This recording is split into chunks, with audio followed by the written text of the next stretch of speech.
Welcome to Keep 'em Healthy with Jamie, your go-to classroom for integrative kids' health and wellness. I'm Jamie, a biology professor, an integrative health coach, and most importantly, a mom who's been through it all. When the conventional medical system couldn't provide the answers my own child needed, I took my background in anatomy, physiology, and nutrition and went looking for a better way. Join me as I chat with experts and physicians to help you decode your child's biology and psychology from childhood through young adulthood. If you're ready to stop guessing and start understanding, you're in the right place. Let's keep them healthy together.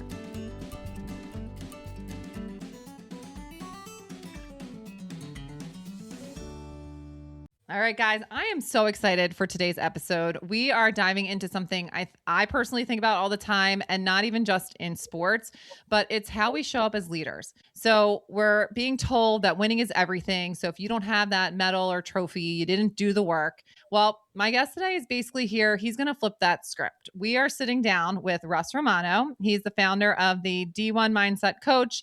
He was a D1 pitcher back in the day, and he is a pro at this mental game. So he works with athletes and teams using 10 pillars of mental peak performance. And the philosophy is not about the trophy. So today we're going to be talking about that secret sauce of what makes a great coach, how to build a culture that doesn't crumble under pressure.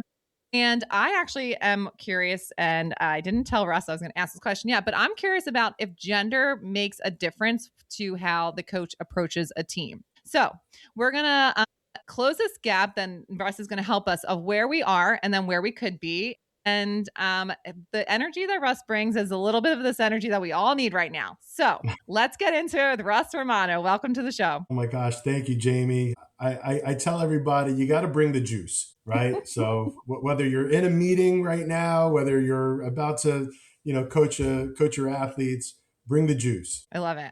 Russ, before we get into the heavy hitting stuff, let's just take you back. I want you to think about one coach when you were growing up that changed something for you.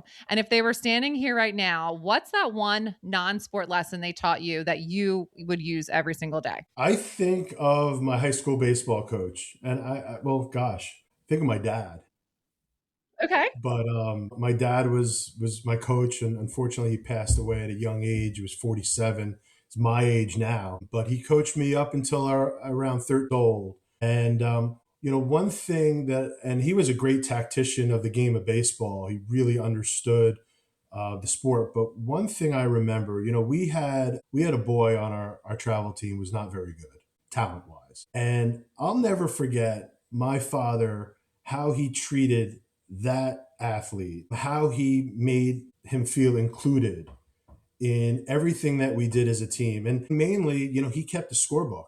Like back then, this is 30 plus years ago. We didn't have to necessarily play every single player like some of the, strategies and concepts of today. If you weren't in the starting lineup, like you could sit the whole game. It wasn't that kind of situation. So he did really make an effort to get him in certain situations. He couldn't hit a baseball very well, but he could bunt. So when my dad needed to have somebody lay down a bunt, he would bring this boy in and then he would lay it down. And he got to experience that success and that feeling of being a part of a team. And that's probably the biggest thing I remember of all the years my dad coached me. I remember how he treated everyone, including arguably the worst physically gifted player on the team. As far as my high school baseball coach, he was a hard-nosed, gritty guy, and he's still coaching my high school. He pitched for Seton Hall. He was a replacement player for the New York Yankees. And I just remember his presence. We talk about body language. We talk about the things you can control as an athlete, even when there's negative events happening around you and the game is speeding up. You have control over what you focus on, what you tell yourself, and the internal voice that you have in your inside, and how you present yourself from a body language perspective. We say 10 feet tall and bulletproof, right? Even if you are nervous, even if you are worried about making an error or getting out, like when you act as if, right? If you act as somebody who's confident, eventually you start to become confident, right? That's just part of it. So what I got from him was big body language all the time and just holding yourself with a certain presence. And I think that breeds confidence. Absolutely. I appreciate the first story with your dad and how he saw the potential in every player, regardless if they're the MVP or quote unquote, maybe not having the most athletic ability, and to make a team, including every single child sitting on the bench. That's a huge deal. And that's seeing, beyond just creating a great team of two great players that are going to carry the team throughout the whole season. That's not a team, right? So I love that. And then just your presence, the fake it till you make it type thing. Even if you're feeling super nervous, you roll your shoulders down and back, you put your chest forward, you put your chin up, you're like, let's go. And there is that brain body connection. So even if your brain is freaking out, if your body's telling it, no, I'm confident, you can work some of that through it and show up until you feel confident. So I really appreciate that. So in your, I ask the guests coming on my show to give a title to your podcast. And so you're talking about this secret sauce. So I want you to explain, kind of beyond the X's and O's of a coach who has a secret sauce that goes from trying to win trophies to creating good men and women of character. So what is that about for you? It's everything. We celebrate typically, you kind of reverse engineer what goes into a successful team. It starts with leadership, right? And leadership then sets the standard, right? The type of behaviors that are expected of everyone on the team. And those are defined, recognized, and reinforced, not just at the beginning of the season, not just at the end of the season, every single practice, every single time you have a touch point with your team, you should be reinforcing some core behaviors. I call them above the line behaviors, those above the line behaviors. But when you break it down, like successful teams, they typically don't have coaches who are not in a line with their team's core principles. There's a pattern here, right? Success leaves clues, and it typically starts with the leader, and that's the coach. And I think the best coaches understand their servant leaders, right? You are serving your athletes and you're serving their parents, right? And providing a really safe environment so you can take these lessons, these valuable life lessons that you don't always learn in school. These valuable life lessons you can not only take onto the field or the court, but you can take into your life. So I think, James, I use a phrase. Our athletes desperately need models to see more than mottos to read. It's never been more true than today because they see a lot of things. They see so much more than what I saw when I was 12, 13, 14, 15. Right? They see a lot. So we need to set the standard and lead by example, right? And put character before trophies. Can I ask you said something about the things that you focus on every practice have to be that the above the line, like character traits. What are those things for you? Like a couple of them. Yeah.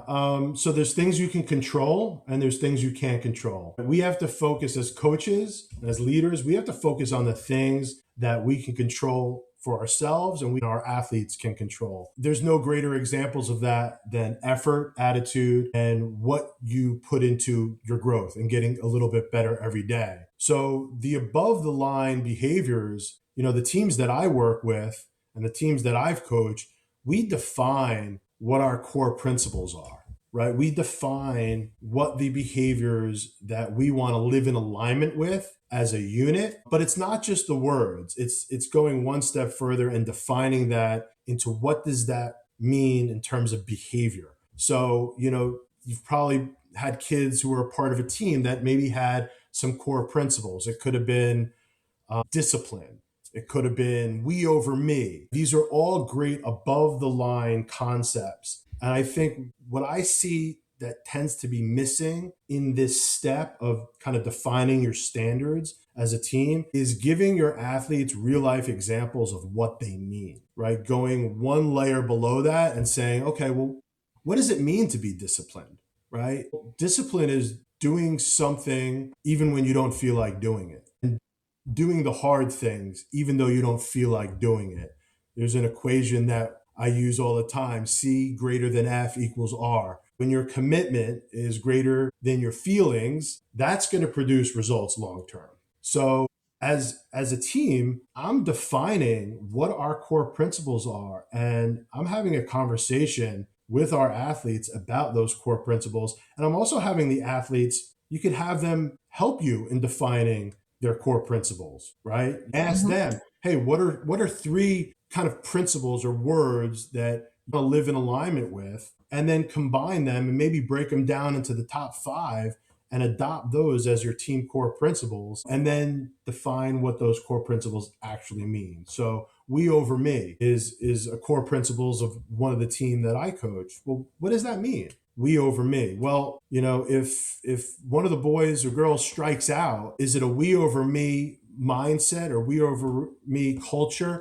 If that person goes back to the dugout, throws their helmet and sits in the corner and sulks, that's me over we, right? So allowing them to understand, hey, we over me is after your strikeout, all right, let it sink in for a second, and then you're cheering on your next teammate. You're focused on your team. So that's we over me. So I think just defining those core principles and establishing them is so critically important. And we call it the MVP process, right? Mission, vision, and principles. And the teams that we work with will take them through that MVP process. So they have a North Star, right?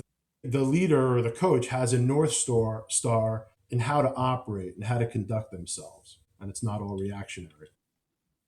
Yeah. So can you give any tips? So let's just say you're a coach and, you know, the teammates are all talking about how they want to win the championship. And so what is something that you could help change language wise to get them focused on the goal of team building or, that mental building versus focusing on that medal? There's a pillar in our mental peak performance system, and the pillar is process over outcome. And I think we Okay. live in a world where outcomes are constantly the focal point. But when you ask any elite level athlete, elite level coach, you're going to hear them talking about something called the process. What is the process? The process is all of the little things you do throughout the day, throughout practice, throughout your preparation, right, to eventually create the results that you want. So, I give this example to Jules, my daughter, when we're talking about focusing on the process versus the end destination. It's like, imagine you got into a car and you said, okay, I'm driving to Florida. And you had a map in front of you, and all you were looking at that map is the state of Florida while you were driving. Would make zero sense. And you probably won't find that destination. Right? What we need to focus on is the 200 feet right in front of us on a consistent basis. And if you focus on those 200 feet right in front of you, eventually you'll get to your destination. So focusing on the process, focusing on the behaviors that are going to, that align with winning championship teams, that will eventually get you to where you want to go. In that mission, vision, principles outline that we take teams through, the vision is that goal, that end goal. I think it's important to have those outcome goals, but they can't be your focal point, right? You establish them, you revisit them, but then you need to focus on what do we need to do every single practice, every single day to get us one step closer to our vision. And I think that's going to align perfectly with your core principles. Absolutely. And it's pulling them back into me and like, I love that you have a goal, but let's focus on today and be present in the moment. And what is this next drill, next skill, next, attitude situation that we need to work on? And we'll get there eventually, like one step at a time. I think that's a great conversation to have with them for sure. I wanted to talk to you a little bit about accountability with being a coach and having your kids be accountable for their teammates, for how they behave. What is your take on accountability without creating like a fear-based culture? Yeah. Well, there's a few things that I've done as a coach, and then I train the coaches that I work with to use within their program. One, you have to set that standard, and then you have to create some type of an action plan, right, for your athletes. Now, if you're working with young youth athletes, this could be something really simple. It could be one thing that you want them to do a few times a week or every day. But keep it simple the younger they are. But, setting that standard and then getting everyone on board, like these are the things that we need to do individually outside of practice to get to Mhm. where we want to go. I call it the daily success checklist. And you help them identify the things that they need to work on individually on a daily basis to get them a little bit better each day. And you could check in with them at the end of the week after a practice. How did you do on your daily success checklist? Have them track it, right? They can put a check mark on a piece of paper every day they did their daily success checklist. We use an app called Habit Share, which is a Okay. free app that you can plug in your goals or your habits and you can connect with friends. They could be your fellow teammates and you get notifications when other kids on your team are completing their daily success checklist. So that's something that we do with the team that I coach and a lot of the athletes that we work with. But that creates built-in accountability. I also communicate. I think a lot of coaches jump to telling an athlete what they're doing wrong and just giving direction, thinking, hey, I'm giving them guidance, whether it's negative, positive, what it may be. But we use a strategy called Well, Better, How. It's really simple. I use it with myself. I've used it with coaches when they're self assessing kind of what they're doing really well. What's one thing they could be doing a little bit better? And how can they improve upon that to do it better for the next time? It's something we do with our teams. The practice after a weekend of games, we'll go through our team Well, Better, How. But it's something you can do as an individual athlete, right? Like after a game that night, before you go to bed, just do a little self reflection. What did I do really well today? Whether it's what did I do mentally well or performance based? What did I do well? What could I do a little bit better and how for the next time? Because if you're not self-assessing yourself, one as a coach, but two as an athlete, it's really difficult to improve in the areas that you need to improve upon. Right. So self-reflection, I think, is huge. And Well, Better, How is a really great way for a coach to be able to communicate with their athlete without saying, you sucked last week. Like you can't do that anymore. Have the athlete come to you as the coach and say, hey, tomorrow after practice, we're going to go through a little Well, Better, How. I'd love for you to come with me, and tell me what are some of the things you've been doing really well this season, what's some of the things you can improve upon, and how do you think you can improve upon those things. As a coach, now they're telling me, I'm giving them guidance, right? If they're way off in that assessment, I'll kind of guide them in the right direction. But it's a great tool to use without creating that confrontation or that negative connotation to feedback. You're giving them ownership of their improvement and you're helping guide them. And like science and biology backs up the fact that when you come at any person, whether they're a child or a human,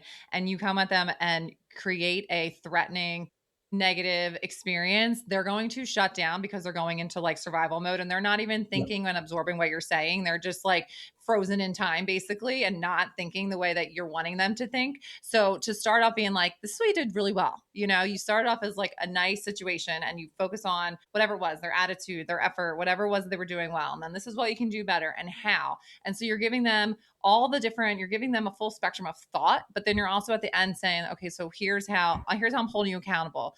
Maybe you need to look over the plays 5 minutes every day. I want you to like come back next week and let me know how that goes. So that when you show up to practice, that you don't feel like you are confused and everyone else knows what's going Yeah. on and you don't. Things like that is like what I'm thinking about, holding them accountable, but and also communicating and checking in and having that time and energy to say reflection is a big deal. And here's how I'm implementing it for myself, for the team, and for you, because Yeah. coaching it's a leadership role and it's a guidance.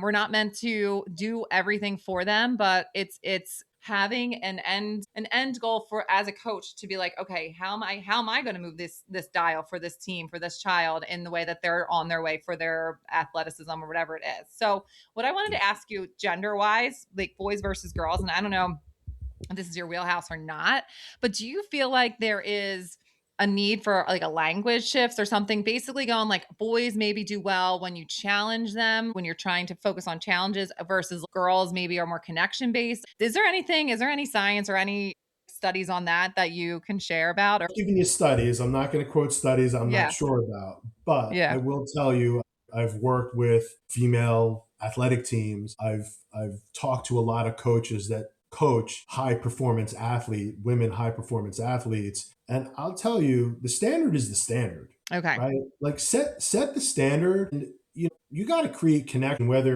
boys or girls, create trust, right? As a coach, you have to take an interest in, who are these people outside of the field, right? Like, get to know your athlete more than just a player on your team. I mean, it could be something as simple if you're working with young kids, what's their favorite ice cream? Like, who's their favorite baseball or softball player or, athlete? Why? Their favorite teams, like, get to know them and develop relationships with them, because they're not going to remember the X's and O's 2 years from now.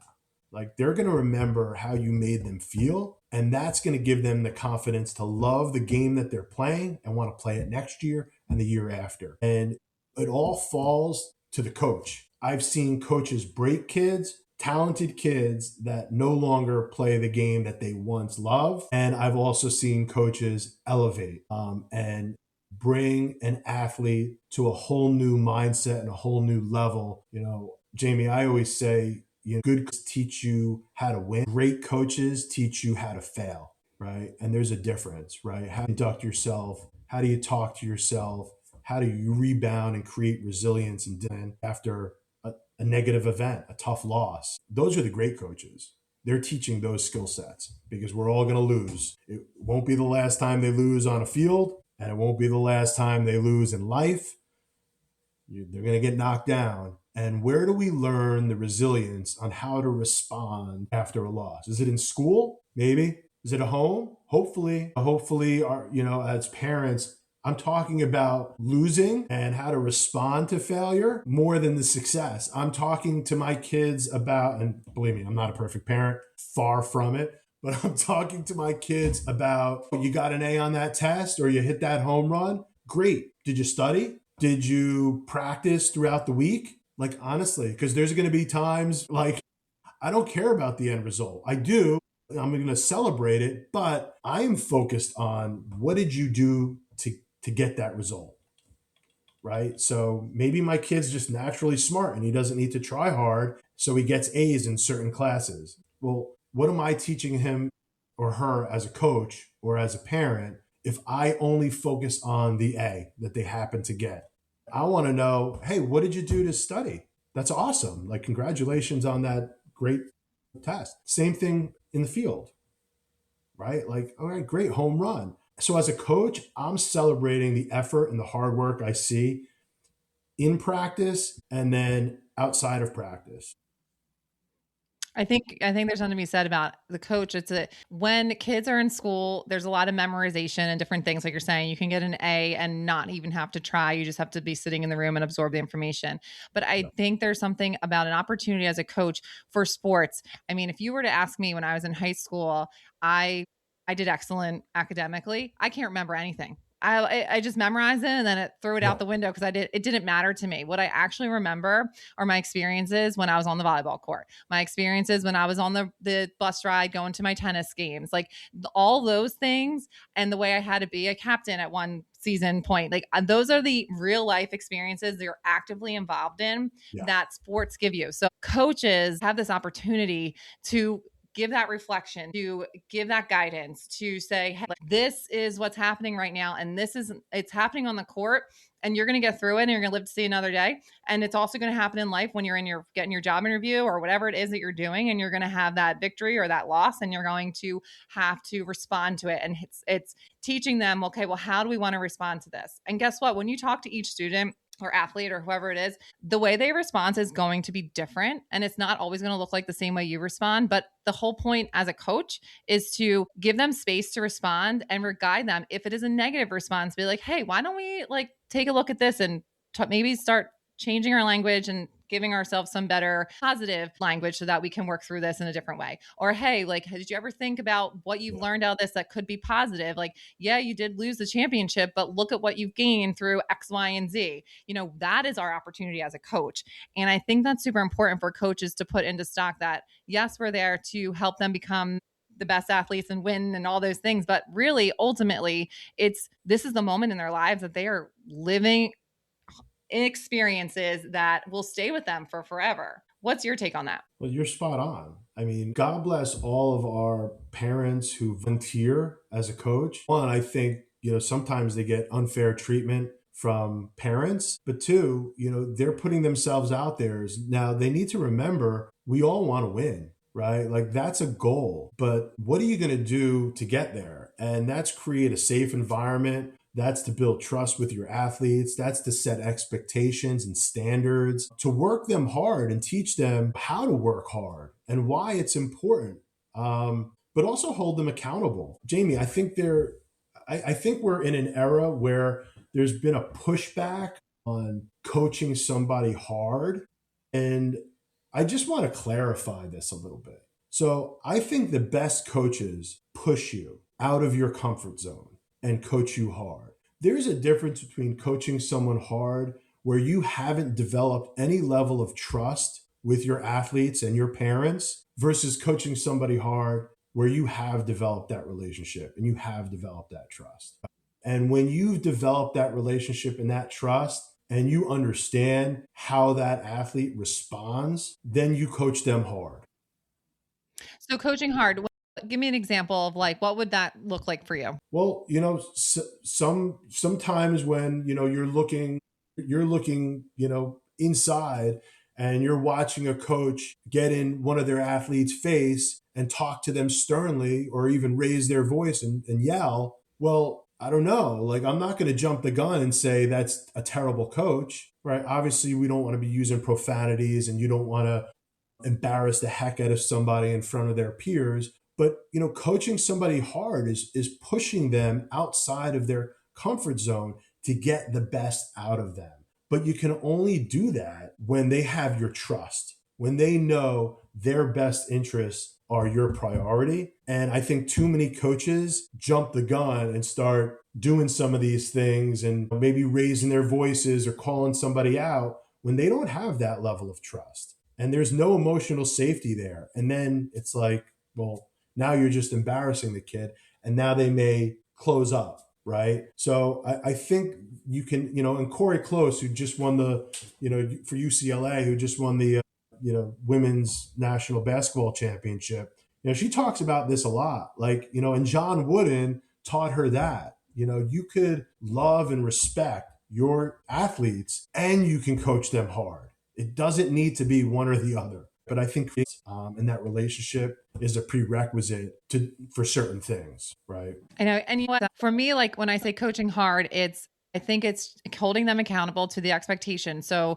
for example, something that when I'm coaching, I say the way that we talk to each other when you are set, quote unquote, coaching them on the court, for example. So if they're on a basketball court and so didn't put their hands out and their butt down to play defense and the guy got around them, it's not yelling at your teammates saying, dude, you're not working hard enough. Like, you got to get back faster. It's saying, like, reminding them the positive things, like in saying, we'll get them next time, but hands up and out, things like that, rather than talking down to them. You're spot on, Jamie. It's funny. I'm gonna play a little game with you right now. Whatever you do, Jamie, don't think of an elephant right now. Right. Well, when you say don't think of it, immediately your brain is just like locked in. Yeah. I'm watching this big thing with tusks, right, in my head. So I think, and I've been guilty of it. Most coaches have been guilty of it. When we're trying to course correct an athlete, we're telling them very often what not to do. We have to pause and give them the positive direction, right? Like, how annoying is it when you ask somebody for directions and they spend the first 2 minutes telling you everywhere you shouldn't go, and you're like, right. Can you just tell me like what road I'm supposed to travel right here? That's what we need to do as coaches. Like, don't stop telling them what not to do and start just phrasing it in a way. This is what we do when this happens. And show them that example. But I'm a big believer in, you have to correct in private, right? Praise in public, correct in private. These kids are sensitive. I don't know if they're more or less sensitive than when I was their age. I don't know. I mean, everybody my age says, "Oh, these kids are more sensitive." We were probably the same way. We just don't remember. The point is, I don't think anyone likes to be embarrassed. When you think about what is the fear of making an error or missing a shot, the word comes to mind is embarrassment. People fear being embarrassed in front of others, right? We need to get past that fear. And we have tools that we show our athletes to help do that. But if you as a coach is going to pour fuel on that embarrassment fire, then ask yourself, are you putting them in a better position to focus on the next play? Or are they going to regress because of the way you're speaking to them? So if your number one goal is to elevate, teach, and get them to play at their best potential, their highest potential, then you need, as a coach, to really reflect on how you're communicating with certain kids. And you need to communicate differently. You have the same standard. You always uphold your standards as a team, but you also have to meet them where they are. And everyone's a little bit different. Right. And again, it goes back to role modeling too. If you are embarrassing and shaming the child who took the 3-point shot, took that risk and they didn't make it, or swung at that ball that they never should have swung at, then your athletes around you are thinking that that's how they're going to talk to each other or talk to themselves. I mean, that's where it all also stems as well. And I think it's important to think about. I'm wondering, the quote unquote old school coaches versus coaches now, do you think there's any like big differences of the old school coaches and what they do right, or maybe what they do wrong that coaches now should do or shouldn't do? Like, is there anything that comes to mind when you think about what an old school coach is like? So if you're not an old school coach, what's something you can take from that old school coach that was positive? Mm-hmm. Yeah, I think there is a level of discipline that they demand and accountability. And you don't need to be yelling at anyone. You don't need to be abusive. You don't need to put your hands on anyone to hold people accountable. So, if 30 years ago we had coaches like that, like that's not okay. That's not okay 30 years ago. It's not okay now. But I think the overarching concept of they had standards and they had expectations, and I think that's a good thing. And we need to get back to that, right? It's not just do whatever you want. Like it's okay. Everyone's going to get a turn. It's no, you're reinforcing and highlighting and recognizing the above the line behaviors, and you got to emphasize that to all of your athletes, right? What we recognize and what we feed grows. So we want to feed the behaviors and recognize the behaviors that we want our team to have as a culture. And that's what we need to hold our athletes accountable to. Absolutely. And I think that accountability in itself and having the athletes know that they are part of this team and they matter on this team, and we hold them accountable because each person on this team has a role, a job. And every time they show up on the field or the court, their attitude, their energy, their effort, their skill level, that all matters to the team as a whole. It's not about the number one kid on the court or field just carrying the team. Like, this is everybody working together. And I think that in a world right now there's a lot of like me, we talked about the me versus we. I think being the holding accountable of being like, listen, it's not even just about you having that 3-point shot or getting that hit. It's about overall, if you perform, then your team's going to do well, and it's going to create a good energy because everyone's happy that everyone's working together and doing well. It's about creating that wholeness, not just the individuality. And I think that that's something to lean in on right now, especially in this world of like, there's a lot of isolation, but when you're on a team, this is where you learn how important you are in this format of a group. And I think that's really important for kids right now. It is. And, as a parent, I think a lot of parents out there have, these aspirations of maybe seeing their kid play their sport in college. And it's a great aspiration for the athlete. It shouldn't necessarily be an aspiration for the adult parent, right? Like, you want to support what your athlete truly and really wants. But, when you talk to top tier college level coaches, they'll tell you, there's a lot of talent out there, right? They see it every single day, people sending them, videos and emails, and they see the highlights in the social media accounts. Everybody is their own brand, and you're only going to see the highlights, right? When they go on recruiting trips, they're watching how you respond to negative events. They're watching what kind of teammate you are. They are watching all of those things that are controllable, but I think are undervalued by a lot of athletes today. They have to be taught that these things are critical for you as a leader on the team, for you as a teammate, and for you to take your game to the next level. Because there'll come a time where, talent is talent. Like, who are you as a teammate? And college coaches want to recruit guys and girls that are good teammates and people that are coachable and people who have that positive mindset and that growth oriented mindset. And hitting a home run and doesn't tell the whole story. The stat lines don't tell the whole story. They want to see character. I have both boys and girls, and I feel like the stats for both of them, everyone's worrying about the stats and the numbers and all these things. And I'm like, if you are the child that, or the athlete that gets fouled and falls to the ground and is like, throwing a fit, meanwhile the game's still playing, and the other thing doesn't matter how many 3 points you make, that character of like, you just left your team for 30 seconds because you needed to let everyone know how distressed you were versus staying in the play, things like that. And that really does matter. And I do think that just in general right now too, I mean, we mentioned this before the episode, we talked about failure and how to respond to failure and how things are going to happen and how failure is going to come, it's going to go. And, you respond to it and you learn how to do better and move forward. And you, Russ, mentioned that you wanted to take time to talk about the recent in the Bucks County area about suicide and athletes or just the children that have been choosing that option.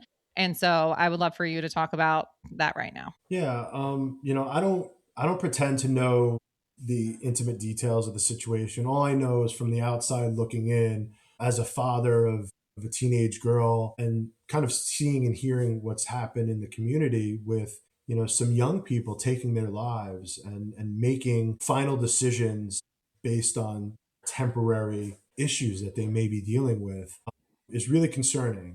And I feel terrible. My heart breaks for the families. My heart breaks for the community. And, my message to my daughter, I'll share my message to my daughter is, the story that you tell yourself every single day is the most important story in the world. And think about it. If you were watching something on TV that put you in a terrible mood and made you think terrible things, if you were watching that, wouldn't you change the channel? Wouldn't you put something on that was more entertaining, that made you feel better? And I think about that when I think about all the stories we tell ourselves. You broke up with your girlfriend or boyfriend. It feels like the end of the world, right? It feels like the end of the road. But a couple weeks later, you realize, you know what? That was just a bend in the road. It wasn't the end of the road. And these events, whether it's a breakup, a failed exam, parents getting a divorce, whenever life knocks you down, right? And we're all going to hear those knocks on the door. Some of them are going to be real heavy knocks, and sometimes it's going to be softer knocks, but we're going to hear those knocks for the rest of our lives. What do we tell ourselves? How are we speaking to ourselves? And I told my daughter, I said, you're constantly living, we're all constantly living with two wolves, right? One on each shoulder. She's like, oh, like the angel and the devil. I was like, pretty similar, right?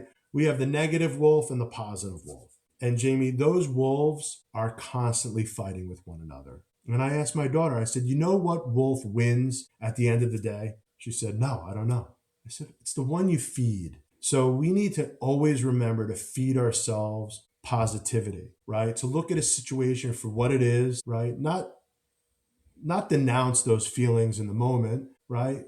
You're allowed to have those feelings. Everyone has those feelings. But if you find yourself constantly thinking about the negative and that internal voice is just chirping in your ear, you need to recognize that and find the positive things that are going on in your life. And if that's something as simple as, I live in this beautiful home and this beautiful community and I'm blessed, then that's what you think about. Gratuity, right? Being grateful can't live in the same room as anxiety and depression. When you're focused on the things that you're grateful for, especially when there's a storm around you, that is what you're feeding, right? And you're wiring your mind to find those special moments throughout the day, right? And the more we think about the things that we're grateful for, the more that we start to observe those things on a regular basis. So what you feed grows, what you focus on grows, what wolf you feed will win. So it's just a reminder. And again, I don't pretend to know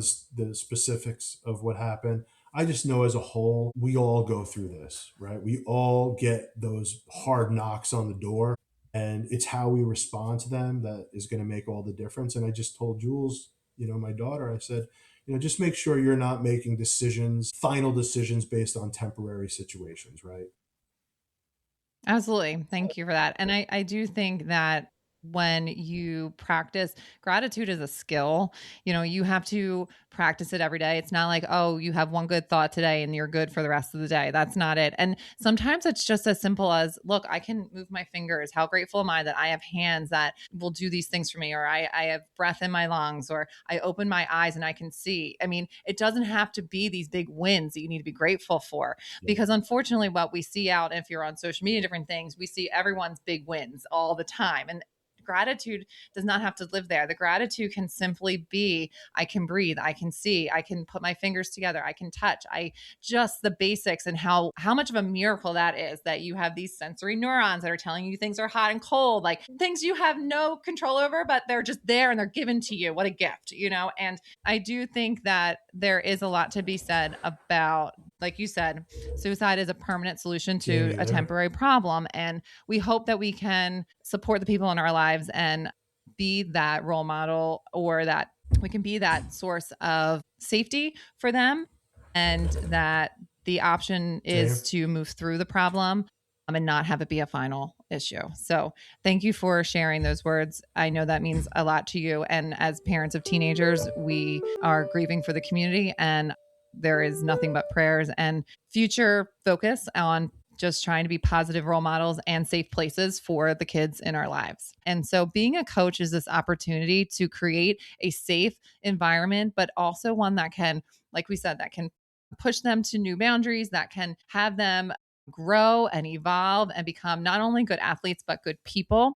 And this learning experience in being in relationship with coaches and with other athletes is a huge opportunity for them to learn good habits and good ways to respond. And I think that we forget how much influence we have, even as just a volunteer coach on an intramural team, things like that. We just don't know fully what the athletes we're coaching are experiencing. And we should never negate the importance that we have in not only our job as a coach, but as a friend, as a parent, as a daughter, a mother, like just we all matter. And including that child who is struggling, you matter. So that's just something that we should all take away from, for sure. We all matter. I wanted to, after that, so like, this is a heavy-hearted end of the conversation. And there has been so much good information that has been dropped today by you, Russ. So I thank you for coming on. And so I wanted to ask you, what is one cliche coaching phrase that you wish would just disappear forever? Gosh, probably a ton of them. Just throw strikes. If I hear a coach ever say "just throw strikes," I have PTSD from my baseball playing days. I think I had a pitching coach who that was his number one advice: just throw strikes. It's like, what do you think I'm up here trying to do? I totally agree. Like we could pull back to being like, let's tell them how we can encourage them to do the right things, not just tell them what we want from them and be so vague. Like, obviously, like I'm trying to throw strikes. What do you think I'm trying to do? That's hilarious. And then also the last thing I want to say just about this conversation in general about coaching and making a good coach and going beyond just the trophy. Like, what is the good news? The good news is I think we have a lot of really great coaches, volunteer coaches, parents. But I also think there's a need to take a step back and understand what your role is as a coach. And even if you just volunteered because nobody else was willing to, you volunteered for a really instrumental opportunity you have to positively impact the people that you're going to be in touch with. That is a role. That can, I remember just one or two things that I had a coach tell me when I was 12 and 13 years old. I'm 47. I still remember that. So the things you say matter. How you model your behavior matters. And that doesn't mean that you need to be soft or accommodating to everything. It means you need to model the behavior that is in alignment with the standards that you set for your parents and your players. And that goes back to developing those standards and coming up with your core principles. And you can do that with a group of 10-year-olds that you're just volunteer coaching, right? Make it fun. And you sure as heck should be doing it with athletes who are playing at higher levels as well. Because as a coach, that's your North Star, right? If you don't have those core principles in place, you're just flying by the seat of your pants and you're reacting to everything. Awesome. I love it. Thank you, Russ Romano, for coming on the show and for sharing all this awesome information and for motivating and encouraging coaches out there and to reminders of, what's important and what we need to let go. And thank you for the support on what's happening in our community right now as well. And Russ, will you just, at the end of this episode right now, can you just share how people get in touch with you if they want to work with you or have you work with their teams or their athletes? Yeah, so we work with individual athletes for typically one-on-one Zoom trainings. We work with teams, and then we also work with a lot of high school athletic departments where we're coming in and we're developing culture, leadership skills throughout the whole program. So the best way to reach out to us is on our website. It's d1mindsetcoach.com, or you can email us directly at info@d1mindsetcoach.com. Thank you so much for coming on the show. And everybody, I hope that you can take away some good insight and motivation and encouragement. If you are a coach or you're a parent or you're a volunteer, whatever you may be, you matter to the relationships with the people you are coaching. So good luck to you all out there. And thank you again for listening. Thanks, Russ. Thanks, Jamie. Listeners, thanks for hanging out with me in the classroom today. If today's episode sparked a new idea for you, please make sure to click follow on your podcast app so you never miss a conversation. If you know a parent who is currently struggling to find answers, please share this episode with them. You just might be that link to help them on their journey. And finally, if you're a wellness expert or mom with a story to share, email me. I'd love to have you on the show. Until next time, keep them healthy.